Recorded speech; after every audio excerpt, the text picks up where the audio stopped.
चला आज आपण बनवूया गवारची झणझणीत भाजी। त्यासाठी लागणारे साहित्य की गवार, खोबरं, लसूण, जिरे, मिरच्या, शेंगदाणे, हळद, मीठ आणि हे तेल। चला मग हे बघा गरम करत ठेवलेली कढई, त्याच्यात घालूया आपण गवार। हे बघा धुवून घेतलेली आहे मी। हे चांगली 10 मिनिटं उकडवून घेऊया आपण आता ह्याला। हे बघा चांगली याला उकडवून घेऊया। तोपर्यंत काढते मी वाटण। हे बघा यात टाकते मी खोबरं आणि हे लसूण, हे मी एकत्र वाटून घेते। हे बघा हे वाटण काढून घेतले खोबरं आणि लसूणचं। आता आपण दुसरं वाटण काढून घेऊया। हे मिरच्या, हिरव्या मिरच्या तिखटवाल्या आहेत, जास्त नाही घ्यायच्या, थोड्याशाच घ्यायच्या। आणि ह्याच्यात टाकूया थोडेसे जिरे, कारण आपल्याला फोडणी टाकताना जिरे घालायचं नाही, त्याच्यामुळे ह्यात थोडंसं मीठ। हे वाटण आपण करून घेऊया। हे बघा गवार वाफवून झाली, म्हणजे ह्याला उकडून घेतली मी, चाळणीत काढले तर पाणी नितळले। चला आपण फोडणीची तयारी करू। कढई तापत ठेवली मी। चला तेल घालूया त्यात 2 चमचे, आणखी थोडं घालू वाटलं आवडीनुसार। तेल गरम झालंय, ह्यात आपण हे वाटण घालू, खोबरं आणि लसूणचं। खोबरं आणि लसूण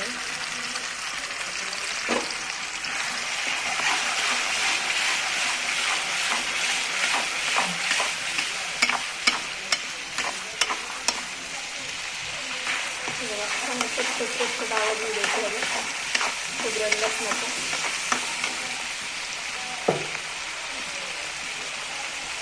चांगला एकजीव झाला पाहिजे मसाला।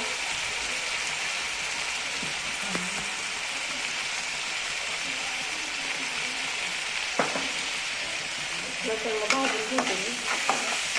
लसूण आणि खोबऱ्याने मस्त स्वाद येतो, मग याला आपुलकी माया फुटते त्या भाजीला। जो आपलेपणा असतो तो खोबऱ्याने शेंगदाण्याने येतो।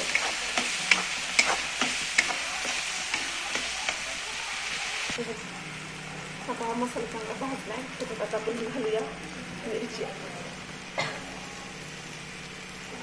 हे बघा मी घातलेली मिरची आणि जिरे वाटण। मिरची तिखट आपल्याला थोडं खसका उठतो ह्याचा, त्याला चांगलं एकजीव होऊ द्यायचे आपल्याला।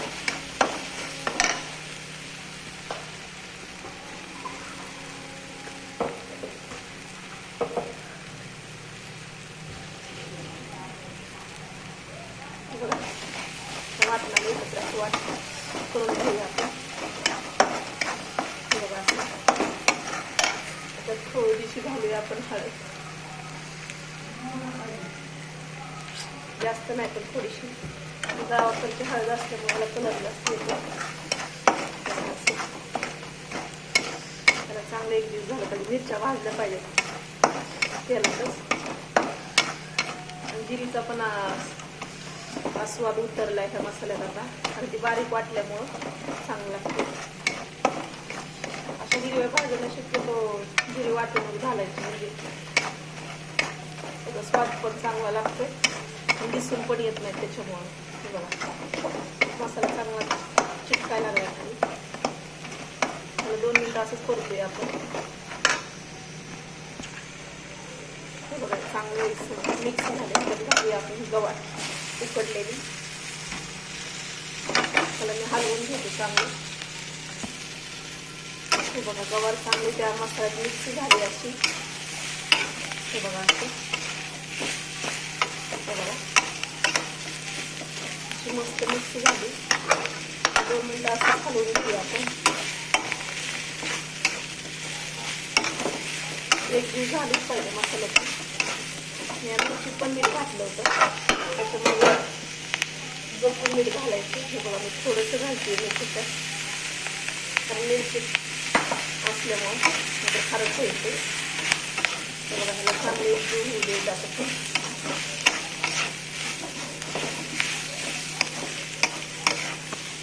असं एक जीव झालं पाहिजे. हे बघा मसाला लागला खाली. हे बघा चांगलं मिक्स झालं. थोडंसं पाणी घालूया. जास्त नाही घालायचं आपल्याला, थोडीशी घालायची. हे बघा असं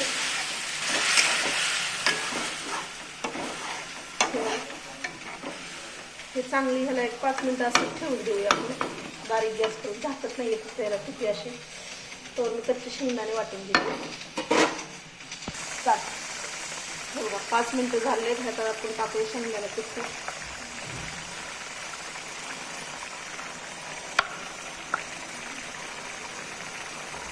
हलवून घेऊया आपण.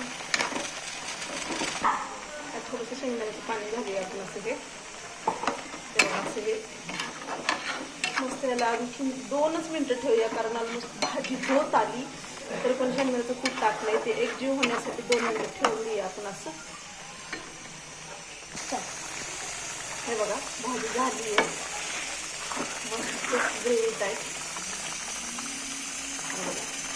हे बघा ह्याला आपण वाटीत काढून घेऊया. हे बघा तयार झाली आपली गवार झणझणीत भाजी.